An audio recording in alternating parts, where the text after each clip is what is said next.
Hello everyone, very warm welcome to chem not mystery. So बच्चा लोग, जैसे कि आपने स्टार्टिंग के 2 लेक्चर्स पढ़ लिए होंगे और स्टार्टिंग के 2 लेक्चर्स में आपने देखा होगा कि हमने इंट्रोडक्शन पार्ट किया था सॉल्यूशन चैप्टर का, जिसमें हम बेसिक नॉलेज के बारे में बात कर रहे थे। सो दैट जब हम चैप्टर के मेन कॉन्टेक्स्ट पे जाएंगे तो आपको चीज़ें आसानी से समझ में आए और उसको पढ़ने में मज़ा आए, इसलिए हम थोड़ी बेसिक बातें लेके चल रहे थे।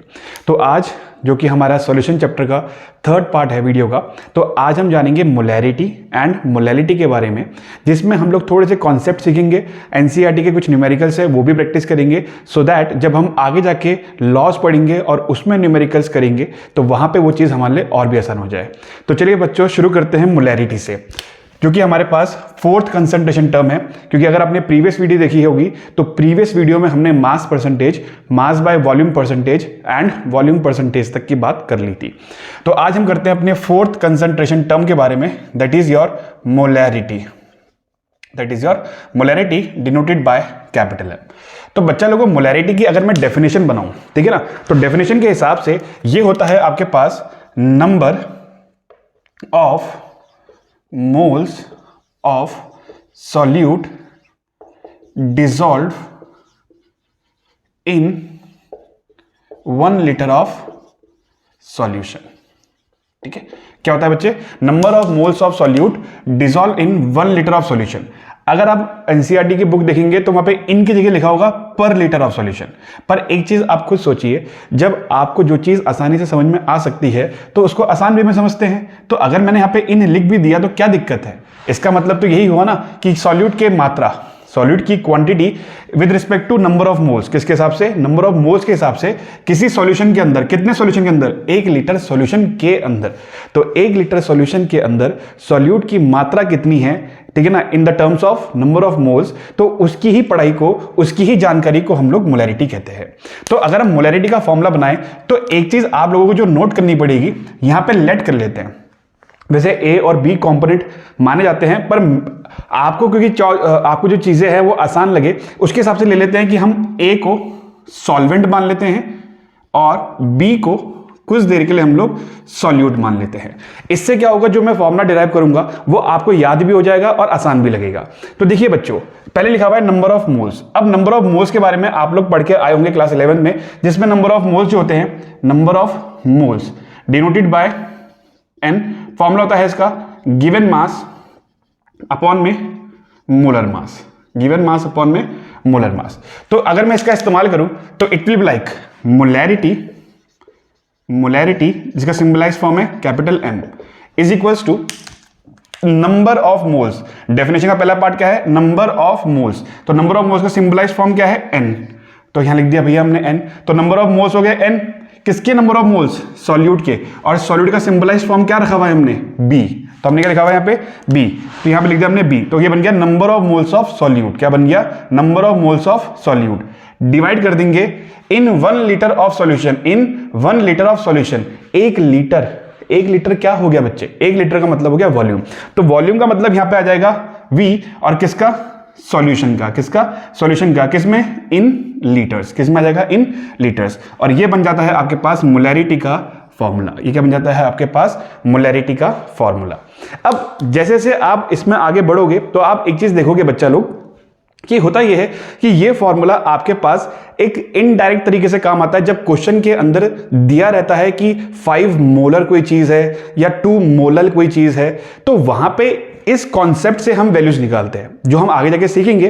पर फिलहाल हम जब न्यूमेरिकल्स करेंगे उसमें ये फॉर्मूला इतना इंपॉर्टेंट हमारे लिए नहीं होता। इसका जो जिसे कहते हैं ना एक्सप्रेस्ड फॉर्म, जब मैं इसको और अच्छे से खोल दूंगा तो वाला फॉर्मूला हमारे काम का है, वो हम करेंगे।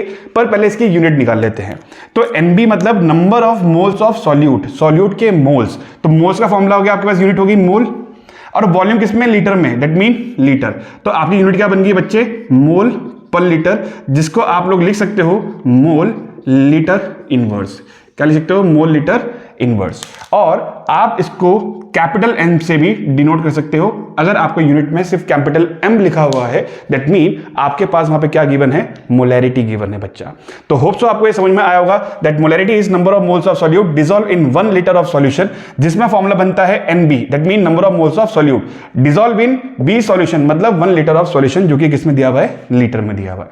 अब अगर मैं इस फॉर्मूले को और एक्सप्रेस करता हूं तो इसको एक्सप्रेस करते हो जाएगा molarity is equals to number of moles को हम लोग किसके टर्म्स में खोलेंगे, मास के टर्म्स में खोलेंगे, इसके वेट के टर्म्स में खोलेंगे, क्योंकि हमारे पास मोस्ट ऑफ द क्वेश्चंस में गिवन मास निकालने को आ जाएगा या मोलर मास निकालने को आ जाएगा उस कंपोनेंट का।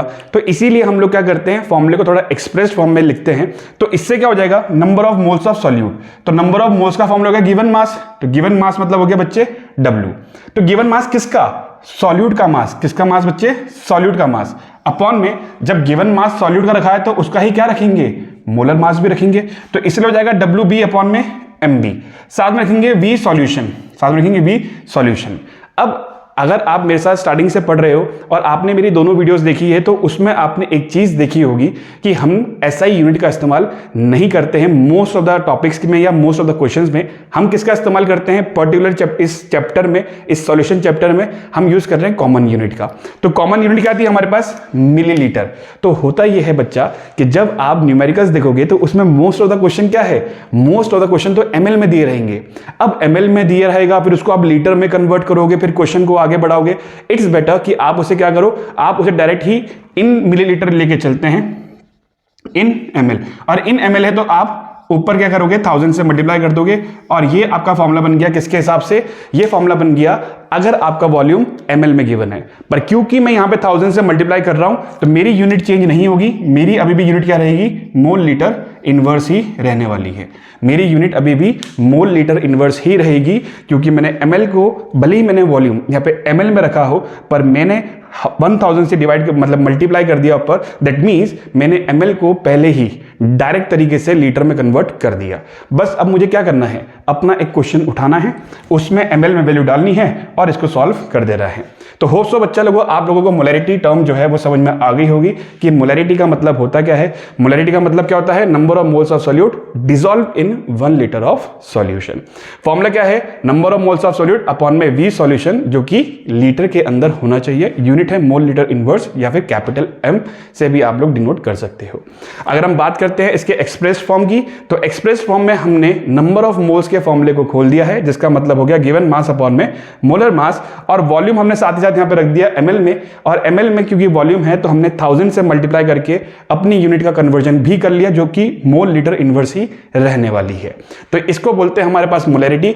एनसीईआरटी का एक क्वेश्चन है, वो क्वेश्चन एक बार अटेम्प्ट करते हैं, फिर उसके बाद हम आगे चलेंगे मोलैलिटी की तरफ। तो चलिए बच्चों, जो क्वेश्चन दिया हुआ है उस क्वेश्चन की मैं डायरेक्ट वैल्यू लिख देता हूं और यहां पे मैं आपको बता दूंगा कि मैं कौन सा क्वेश्चन करवा रहा हूं। पहले हम एग्जांपल का क्वेश्चन उठा रहे हैं, क्योंकि भाई बेसिक चीजें जब तक समझ में नहीं आएंगी तब तक हम बड़े क्वेश्चंस नहीं कर पाएंगे। ठीक है बच्चा, तो हम लोग जो देख रहे हैं, हम कर रहे हैं एग्जाम्पल नंबर 2.2, और एग्जाम्पल नंबर 2.2 में डायरेक्ट बता देता हूं। उसमें दिया हुआ है कि आपके पास जो NaOH है वो 5 ग्राम है, आपके पास जो NaOH है वो 5 ग्राम है इन 450 ml सॉल्यूशन, इन 450 ml सॉल्यूशन। तो ये आपके पास एनसीईआरटी का एग्जाम्पल 2.2 है, और पूरा क्वेश्चन ना पढ़ के मैंने सिर्फ और सिर्फ डायरेक्ट चीजें आपको बता दी। यहां पे क्वेश्चन कहना क्या चाह रहा है, क्वेश्चन कह रहा है कि हमारे पास NaOH है जो कि 5 ग्राम है, किसके अंदर, एक 450 ml सॉल्यूशन के अंदर। तो कैलकुलेट इट्स मोलैरिटी, क्या है क्वेश्चन इसका, कैलकुलेट इट्स मोलैरिटी। ठीक है, अब जो हमने फॉर्मूला बनाया तो आप एक चीज समझ सकते हो कि हमारे पास NaOH है, 450 ml सॉल्यूशन है, और क्या निकालनी है, मोलैरिटी निकालनी है। अब क्योंकि आपको यहां पे दिख रहा होगा कि क्वेश्चन के अंदर नंबर ऑफ मोल्स की बात तो की नहीं गई है, अब नंबर ऑफ मोल्स की बात नहीं की गई है, दैट मींस कि हमारे पास यहां पे फॉर्मूला कौन सा यूज होगा बच्चे, एक्सप्रेस फॉर्मूला यूज होगा। तो एक्सप्रेस फॉर्मूले के हिसाब से we know that molarity is equals to given mass of solute upon में molar mass of solute into volume of solution, जो कि किस में आएगा, ml में। एंड एग्जैक्ट क्वेश्चन में देखो ml में दिया हुआ है हमारा वॉल्यूम, और अगर ml में वॉल्यूम होता है तो 1000 से मल्टीप्लाई करना पड़ता है ताकि हमारा आंसर सही आ जाए, ताकि हमारा आंसर सही आ जाए। ठीक है ना, दैट मीन हमारी यूनिट कन्वर्ट ना हो, हमारी यूनिट क्या रहे, मोल लीटर इनवर्स ही रहे। तो देखिए बच्चे, गिवन मास WB, तो WB कितना है हमारे पास, 5 ग्राम है। WB कितना है हमारे पास, 5 ग्राम है। वॉल्यूम ऑफ सॉल्यूशन कितना है ml में, 450 है भैया, हमारे पास कितना है, 450 है। हमारे पास क्या नहीं है, मोलर मास। अरे बच्चा लोगों, जब गिवन मास ही सॉल्यूट का है तो मोलर मास तो हम निकाल लेंगे, मोलर मास तो हम निकाल सकते हैं ना। तो अगर मैं NaOH का मोलर मास निकालूंगा, NaOH का मोलर मास, तो Na का वजन कितना होता है 23, ऑक्सीजन कितना होता है 16, हाइड्रोजन कितना हो गया 1, दैट इज योर कितना आ गया आपका वजन 7 और 3 30, 0 और 1 कैरी, 2 और 2 4, दैट इज योर 40 ग्राम। आपके पास यहाँ पे क्या वजन आ जाएगा, ग्राम पर मोल आपका वजन आ जाएगा, किसमें, मोलर मास के टर्म्स में। किसके टर्म्स में, मोलर मास के टर्म्स में। अब ये वैल्यू उठा के अगर मैं यहां डालूं सारी की सारी, दैट मीन मेरे पास मोलर मास भी आ चुका है। तो गिवन मास कितना है बच्चे 5 ग्राम, गिवन मास कितना है 5 ग्राम। हमारे पास साथ में कौन है यहाँ पे 1000, साथ में है 1000। मोलर मास कितना है हमारे पास 40, मोलर मास कितना है हमारे पास 40 है, और साथ में हमारे पास कितना है वॉल्यूम है 450 ml, वॉल्यूम कितना है हमारे पास 450 ml है यहाँ पे, ठीक है। अब 2 मिनट के लिए मैं यहाँ से यूनिट हटा देता हूँ। अब हमारे पास क्वेश्चन सॉल्व करते हैं डायरेक्ट। तो इट विल बी लाइक 0 से 0 गया, 0 से 0 गया हमारे पास, 5 1 5, 5 9 45, 9 1 9, 9 1 9, अगेन 10, 9 1 9 हमारे पास, और ये 1 1 करके आपका चलता चला जाएगा। और जब इसको सॉल्व करेंगे 4 के साथ, इट विल बी लाइक 0.4 8, 0.4 8, 8 के बाद हमारे पास क्या बचेगा 31, 31 आ जाएगा, 31 हो जाएगा आपके पास, 4 7 से 28, 4 9 40 32, 4 7 से कट जाएगा, that mean your approximate answer will be 0.27 mole litre inverse. कितना जाएगा आंसर 0.27 मोल लीटर इनवर्स। और बच्चे यूनिट का खासकर ध्यान रखना, क्योंकि बोर्ड्स में यूनिट के नंबर कटते हैं। अब चाहे क्वेश्चन कितना भी आसान क्यों ना आए, अगर आप लोग कॉन्फिडेंट हो, आप आंसर सही भी लेके आ रहे हो, पर अगर आप यूनिट नहीं लिख रहे हो तो आपके नंबर कटने के चांसेस है, और नंबर कटेंगे, ठीक है, क्योंकि यूनिट का रोल बहुत ज्यादा है केमिस्ट्री के अंदर। तो आपके पास यहाँ पे यूनिट कितनी हो जाएगी 0.27 मोल लीटर इनवर्स, जो कि एनसीईआरटी का एग्जाम्पल 2.2 था, जो कि हमें यह बताता है कि आपको मोलैरिटी जैसी टर्म्स को कैसे सॉल्व करना है, कैसे पढ़ना है, और उसका यूज कैसे किया जाएगा। तो जितना मैंने अभी तक करवाया, होप सो आप सभी लोग साथ में नोट कर रहे होंगे और आपको ये सभी चीज समझ में आई होगी।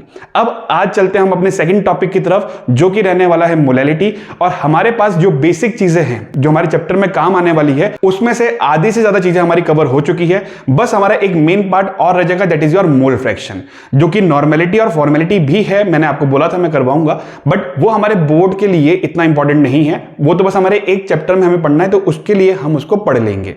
पर हमारे पास जो मेन चीजें हैं वो हमारी खत्म होने वाली है। मोल फ्रैक्शन हमें पढ़ना है, साथ ही साथ एक पीपीएम भी पढ़ना है। पीपीएम की डेफिनेशन आती है जब हमारे एग्जाम स्कूल लेवल पे होते हैं, मतलब जब आपके स्कूल में यूनिट टेस्ट होंगे, हाफ ईयरलीज होंगे, उसके अंदर पीपीएम की डेफिनेशन आपको दे दी जाती है। तो चलिए अब चलते हैं हम लोग नेक्स्ट टॉपिक की तरफ, जो है हमारा मोलैलिटी।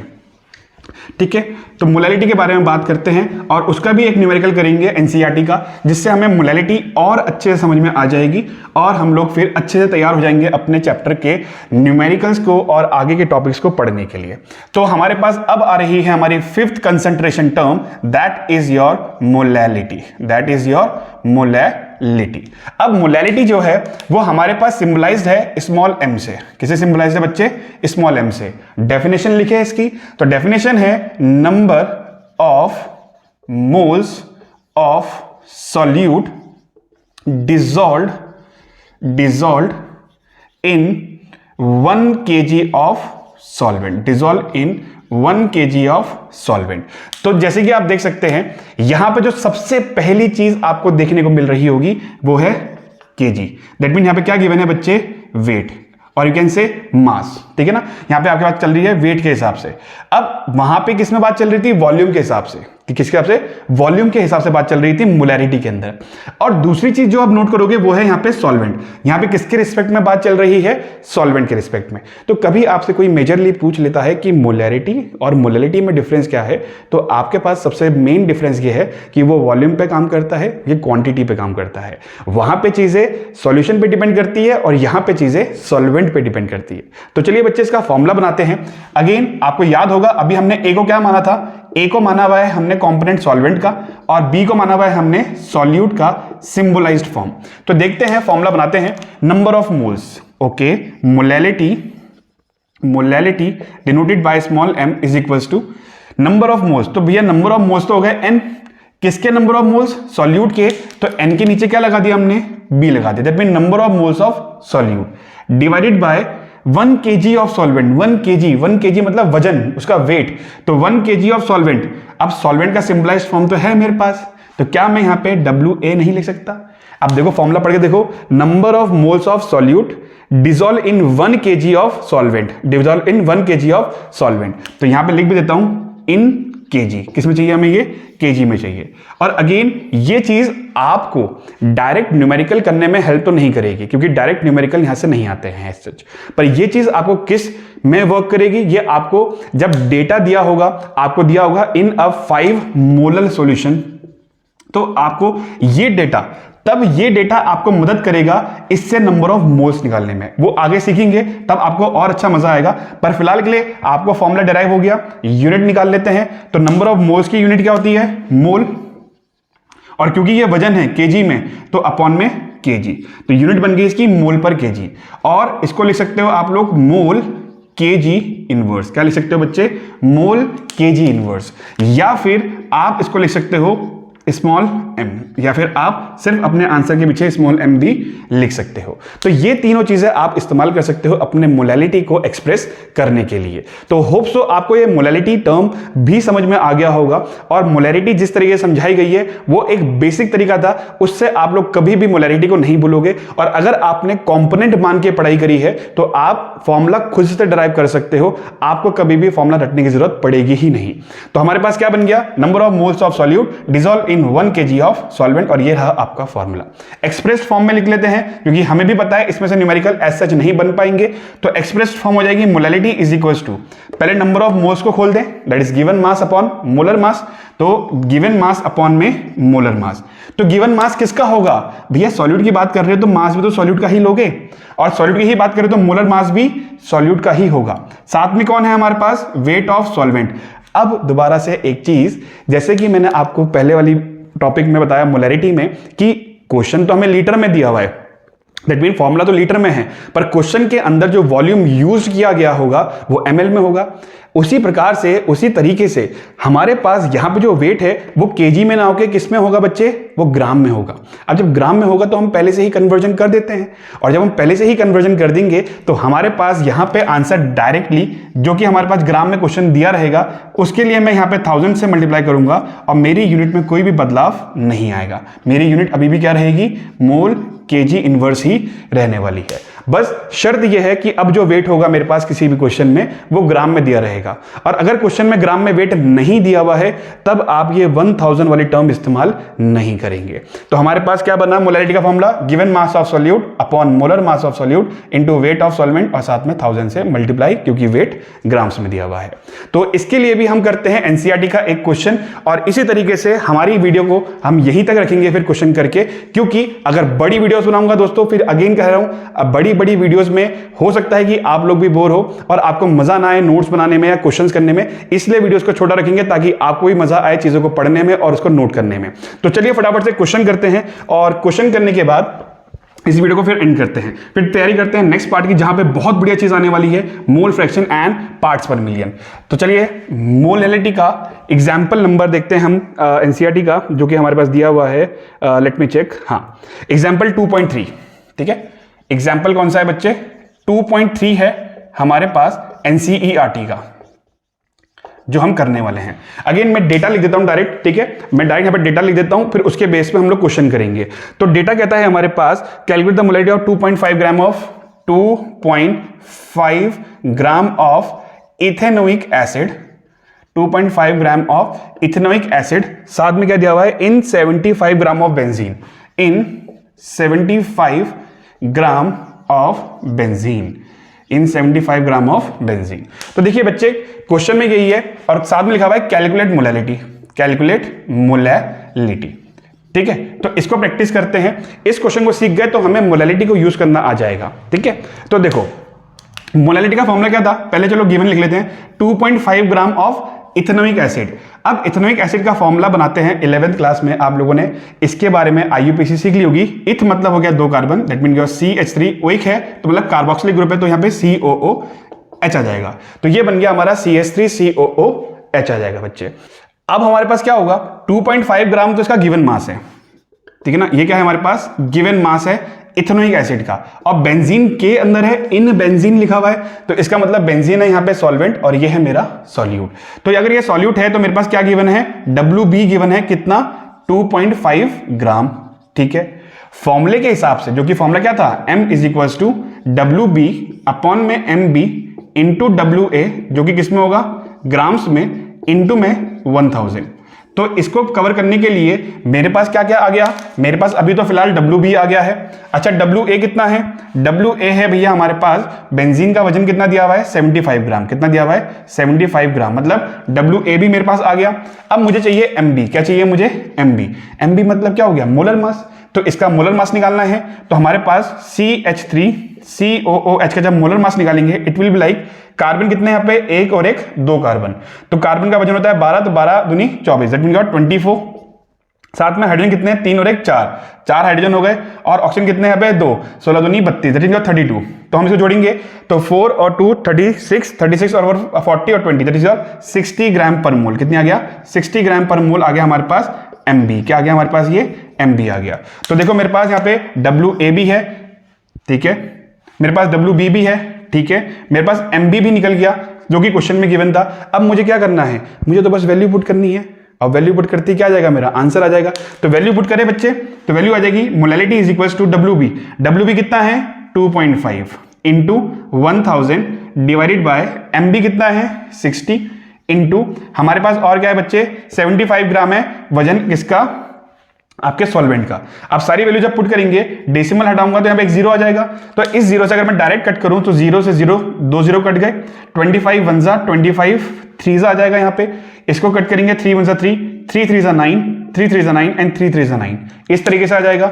अब मैं 6 को करूंगा, 6 1 जा 6, 6 5 जा 30, दोबारा 33 आ जाएगा, 6 5 जा 30, दोबारा 33 आ जाएगा, एंड सो ऑन। क्योंकि ये नॉन टर्मिनेटिंग था, मैंने सिर्फ 2 डेसिमल तक सॉल्व किया, तो इसका मतलब ये है मेरी मोलैलिटी जो है वो है 0.55 मोल केजी इनवर्स। क्या है, मोल केजी इनवर्स। और मैंने बोला था यूनिट का खासकर ध्यान रखना, क्योंकि यूनिट में आपके पास नंबर कटने के चांसेस बहुत रहते हैं। और एज यू कैन सी हमारा आंसर कितना आ गया, 0.55 आ गया। एनसीईआरटी में चेक करोगे, एनसीईआरटी ने 3 डेसिमल तक शायद इसे सॉल्व किया हुआ है, जो कि आपका अप्रॉक्सीमेट 0.556 इसका एनसीईआरटी में आंसर होगा।